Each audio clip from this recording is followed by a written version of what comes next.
Всем привет! Очень рада видеть вас у себя на канале. Сегодня видео для вас микс из готовки и домашних дел. А начала я вот с такого лесовичка. Эту поделку мы отнесем в детский сад на какой-то конкурс. Попросили нас сделать воспитатели. До рождения младшей дочки я активно принимала участие в такой деятельности садика, различные поделки делала, но на данном этапе жизни мне в сутках не хватает часов даже для того, чтобы сделать какие-то базовые домашние дела, а вот на поделки времени у меня вообще, конечно же, сейчас нет, поэтому эту поделку сделала моя мама. В конкурсе не важно, кто из членов семьи делает поделку, можно делать всей семьей. Он у нас высотой 60 сантиметров, все у него сделано очень аккуратно, сшит костюм даже под него именно, шапку-ушанку связали. В общем, вот такой красавец отправляется у нас на конкурс. Вернемся же к домашним делам. Начинаю я с вечера первого дня, а именно буду готовить я ужин, и это будет плов.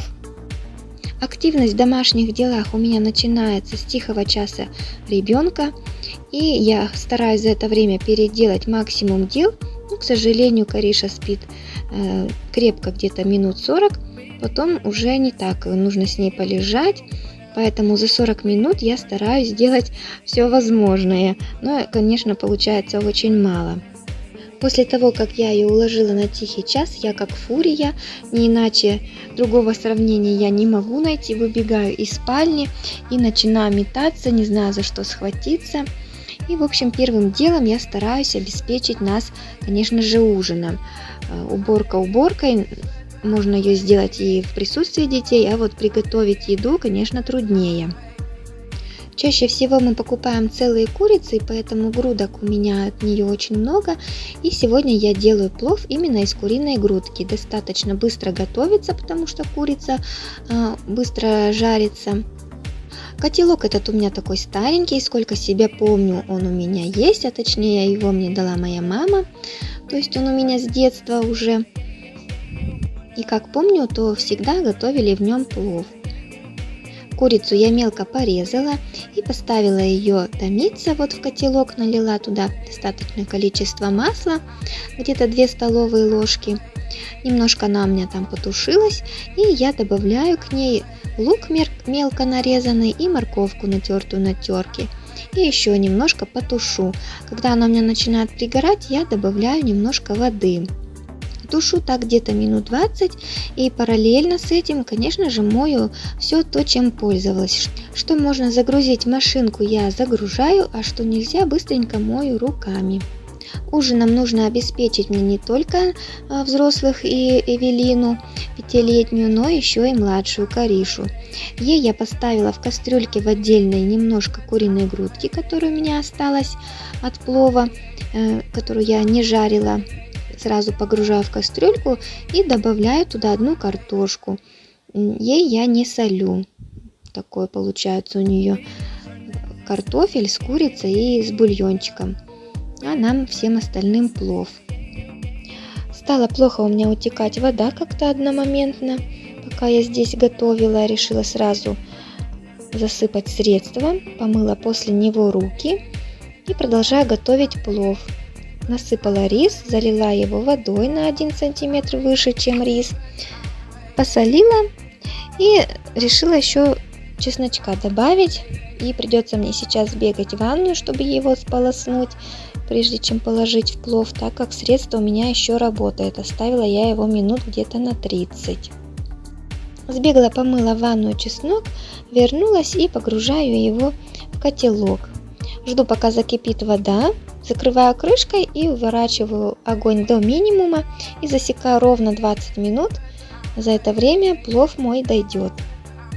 Тем временем я решила украсить вот так вот тарелочку. Люблю, когда что-то интересненькое, новенькое. Увидела я где-то на фотографии, и мне очень понравилась эта идея. Правда, вместо горчицы здесь использовали они майонез. Но у меня майонеза не было на данный момент. И вот такой плов получается, он рассыпчатый. Далее покажу вам мои покупки. Обязательно молоко. Это где-то у нас на 1,5 дня. На 2 не хватает такого объема. коктейль молочный Вологодша, коктейль с трубочкой маленький, чай Гринфилд, яйца, морковка. Взяла себе чай с мелиссой, буду пить перед сном. Это даже я не поняла, что муж и взял, или макароны, которые заваривают быстро. В общем, не поняла, что это. Что-то из этой серии. Помидоры, цикорий, вот такие сырки глазированные. 6 штучек мы берем, каждому по 2. И масло. Обычно берем вот это темно-синее, но взяла я попробовать от фирмы Магнит. Нут взяла, давно не брала. Йогурт и 2 булочки. Цветную капусту взяла Карине и картошку фри. На все это мы потратили 1500. Зашли в Магнит Косметик. Вообще я пошла за губкой для ванны, но купила вот такие мыльницы 2 и леггинсы для старшей 5-летней дочки. По качеству они мне очень понравились. Плотные, такие видно, что застираются не с первого раза, поносятся и цвет свой сохранят. 92% у них хлопка. Стоят 250 рублей. Губка массажная это для тела, но я взяла ее для ванны. Вот так выглядят леггинсы на дочке. Мне очень понравились, супер. Я была бы не я, если бы за день я только приготовила пищу, ничего больше полезного не сделала. И уложив детей спать, я нашла себе занятие такое длительное. Думала, получится, не получится. В общем, решила отмыть от жирного нагара, налета вот эту мою сковородку. Сковородка это очень старенькая, это моей мамы. И сколько я себя помню, мы всегда в ней готовили картошку с мясом, как и плов в котелке.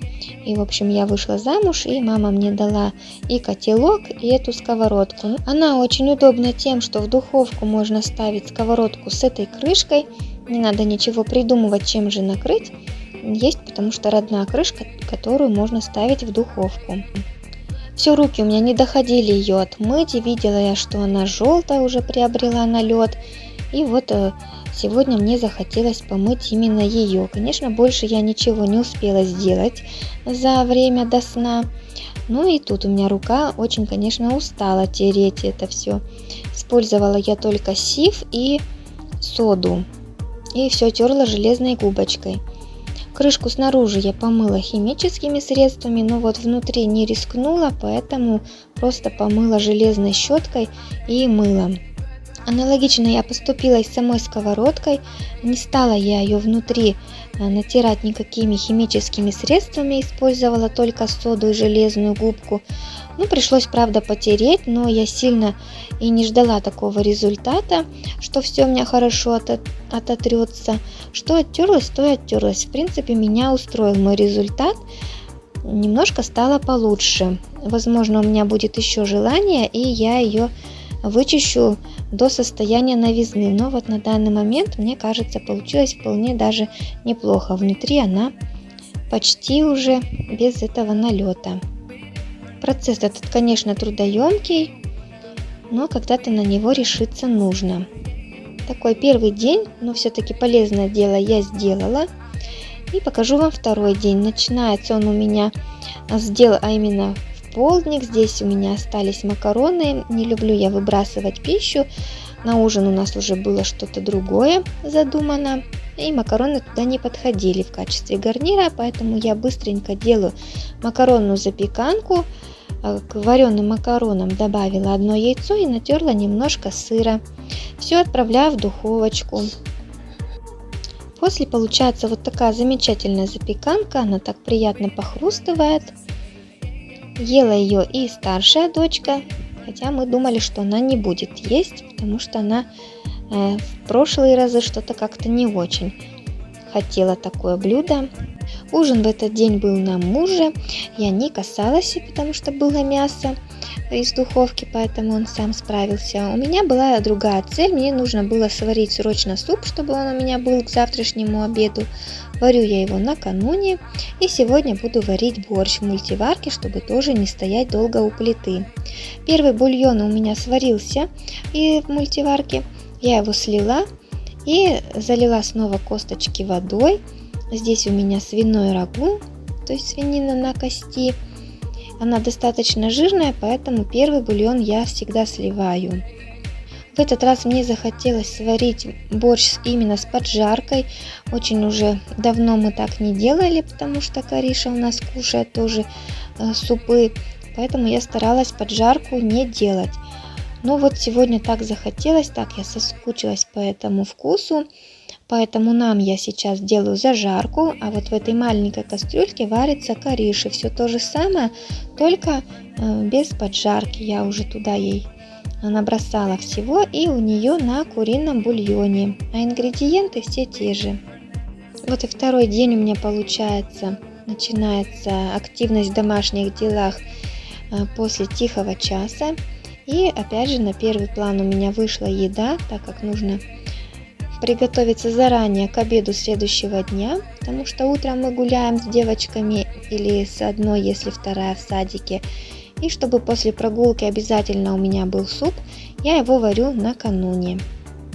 С утра я не варю супы, потому что здесь цепляется одно за другим дело, собрать старшую в садик, пока здесь кашу сваришь, пока поедят дети. В общем, суп варить уже будет некогда, надо уже выдвигаться на улицу. Поэтому вот лучше накануне заранее побеспокоиться, потом как-то и гуляется даже спокойнее, когда в холодильнике знаешь, что точно есть суп. Только придешь, погреешь его, и все, можно уже поесть и укладывать ребенка на тихий час. Ну вот, все ингредиенты я подготовила, все загрузила. Сейчас дорежу еще чесночок. Свекла здесь у меня была сырая. И в мультиварке после варки она немножко, конечно, бледнеет. Если бы я загрузила вареную в конце уже, то было бы по-другому. Суп был бы, конечно, более яркий. Ну вот сегодня у меня была такая свекла, поэтому цвет борща меня не особо смущает. Пусть он такой бледноватый, но зато вкусный. Далее я мою все, что стоит у меня в раковине.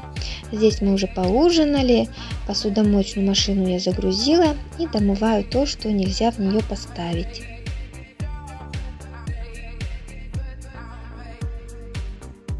Ну и как же без полезного дела, а именно им хочется помыть мне вот эту столешницу. Все прохожу сифом, мою поднос, здесь я сушу посуду или достаю ее из посудомоечной машины и ставлю сюда, если мне пока некогда ее расставлять по местам. Вода здесь скапливается, хочется, чтобы все было чистенько. Убираю все с поверхности и буду сейчас все протирать.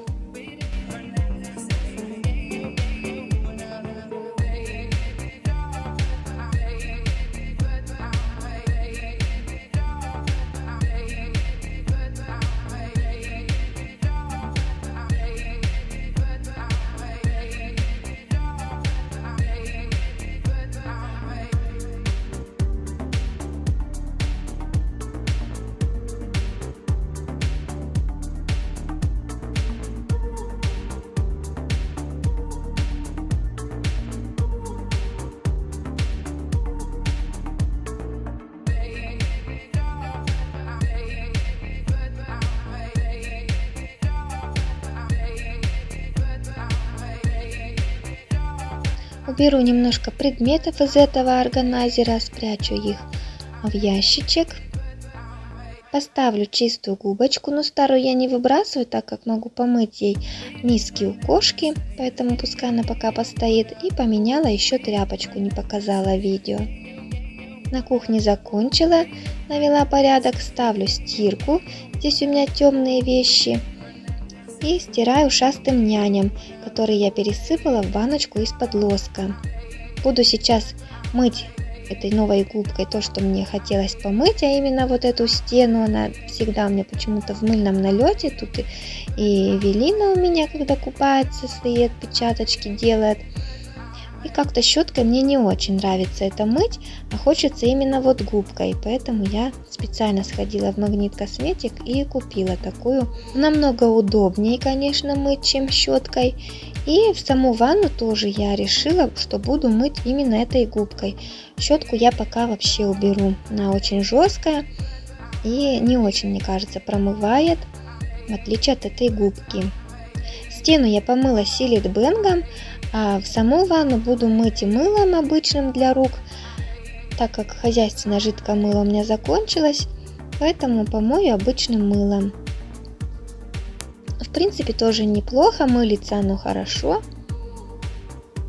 Будут купаться сейчас девочки, поэтому какими-то химическими средствами не помоешь. И в принципе она не такая грязная, так как моем мы ее каждый день, потому что девочки купаются ежедневно. Воду я не особо экономлю и разрешаю им помыться, посидеть в ванне каждый день.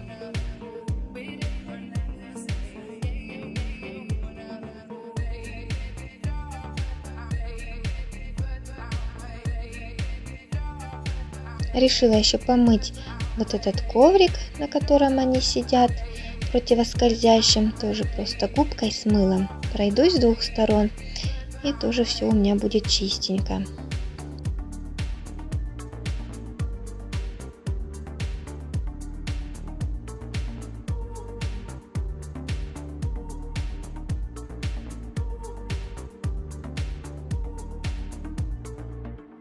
Все, ванну я подготовила, сейчас девочки у меня будут купаться, и пока они моются, я сижу на стульчике в ванной и сортирую белье по кучкам, готовлю его к стирке. Не люблю так просто сидеть смотреть, как они плавают, чтобы у меня пропадало время. Я параллельно с этим сижу рядышком с ними и сортирую белье. И дети под контролем, ну и дела у меня делаются. Нафасованные кучки я складываю по отдельным пакетикам, и потом только беру его, и сразу можно вынимать белье в стиральную машину, не надо тратить время на сортировку. Если видео вам понравилось, не забывайте подписываться на канал, чтобы не потеряться в просторах интернета. А я же буду с вами прощаться. До новых встреч, пока-пока.